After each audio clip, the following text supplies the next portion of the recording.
Hello, friends, and welcome to this lesson. Now, we have been discussing how to create different kinds of paragraphs. We have first seen how to create an illustrative paragraph or an illustration. So, we saw that after creating an illustrative paragraph, we did a narration. Now, a narration is also a great way of bringing something alive. Now, today we are going to do something similar to this, which also has the ability to bring something alive in front of the reader's eyes. Word images. This is what is called images created through words. My dear friends, most of the great novels, great stories, great movies, great literature is full of great descriptions where writers have been able to describe the feeling so well that you start feeling whatever is being described. They describe a place so well that your mind's eye starts seeing that place, imagining that place. They describe a war so beautifully that the war takes place in front of you. So that's the power of description. And if you want to become a great writer or a great speaker, you have to understand how powerful description can be and how you can create powerful descriptions.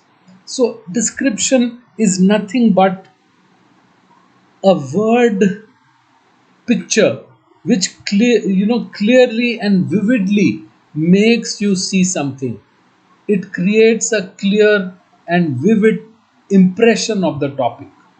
It translates the experiences, as I told you, of a person, a place, a thing into words in such a way that it appeals to all the senses. It appeals to your ears, appeals to your eye, your mind's eye, appeals to your sense of, even taste, smell, touch, all your senses through these beautiful descriptions. So let's see, we are going to look at one paragraph that is trying to describe something. Now, my dear friends, I want to ask you, after we spoke about illustrations, did you try to create an illustration of something? If you did not, then why not? Are you here to learn written English or not? See, if you are not going to go back and work, then you are not going to get any results. For getting results, it is absolutely critical that you go and apply whatever you are learning from this course. I want you to apply each lesson in life so that you would develop as a writer of English. So please go and practice an illustration. Please go and practice a narration. And today, after we finish with a description, try to describe something, even if it's just your own room, your own house, your neighborhood, the street in front of your house, anything.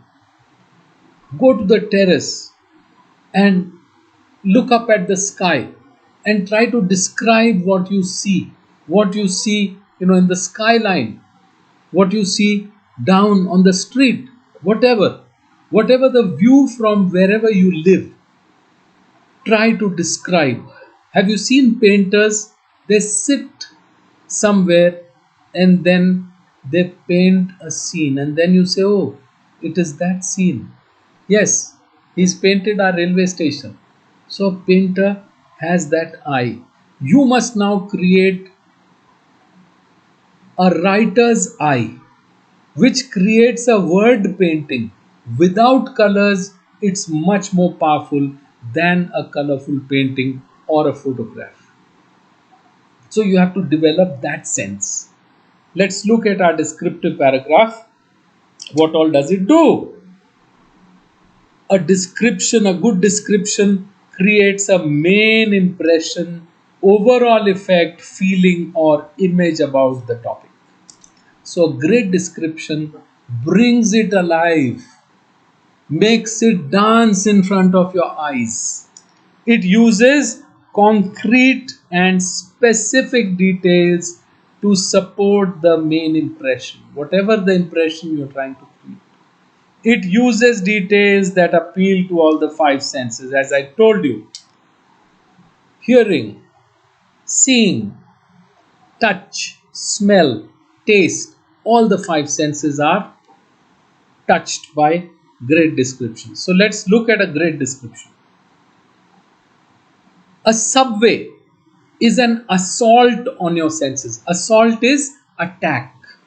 So a subway, something that connects two parts of land through a tunnel below the land, which is known as a subway, which will have stairs, it may have an escalator, and it will have a passage beneath the ground.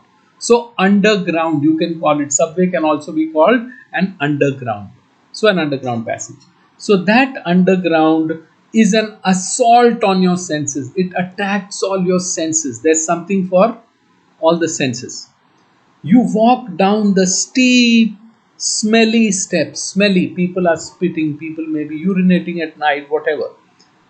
Smelly steps on the subway platform. So, platform. Below there's a platform. On the far right wall, a broken clock shows that the time is 4:30. A mother and her crying child are standing to your left. She is trying to clean dried chocolate syrup off the young child's face. So he must have had some chocolate or something. The syrup, brown chocolate has. So further to the left, two old men are arguing about the most recent tax increase. You hear a little noise and see some paper trash roll by like a soccer ball. So someone has just thrown some trash. This is your development. The first one was your topic sentence. Subway is an attack on your senses. Now we come to the conclusion. The most interesting thing you see while you are waiting for your subway train. So, underground, you've gone for the train. There's a platform there. Subway is your subway platform for your local trains. So, waiting for your subway train is a poster. It reads, "Come to Goa."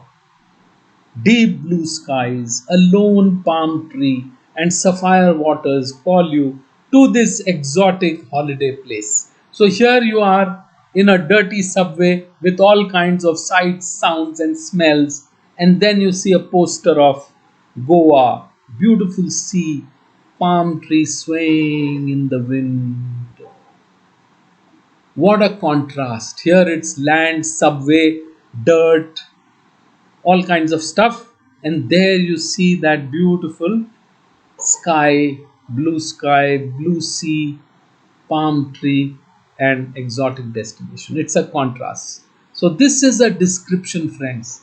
This is a wonderful description. It brings the scene alive. From the dirty subway, it takes you to Goa also, just through that poster. Just see this beauty. Through a poster, it takes you there. You are underground in this subway, seeing that chocolate being wiped, paper ball, people arguing, broken clock, and all that. And suddenly, one poster takes you to the sea beach to Goa. So, look at the power of the description. So, my dear friends, I want you to learn every day. I want you to practice every day. So, please do so. What are you waiting for? So I hope you are going to practice all three of these paragraphs. And when you practice, if you want to send it across to me, then send it to me at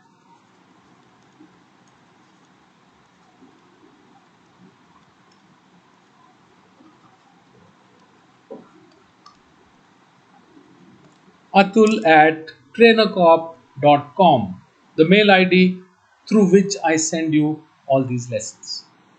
So if you want to do that, if you want my feedback, you can do this and send it across to me.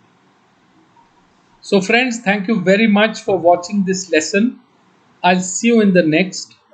Until then, all the best.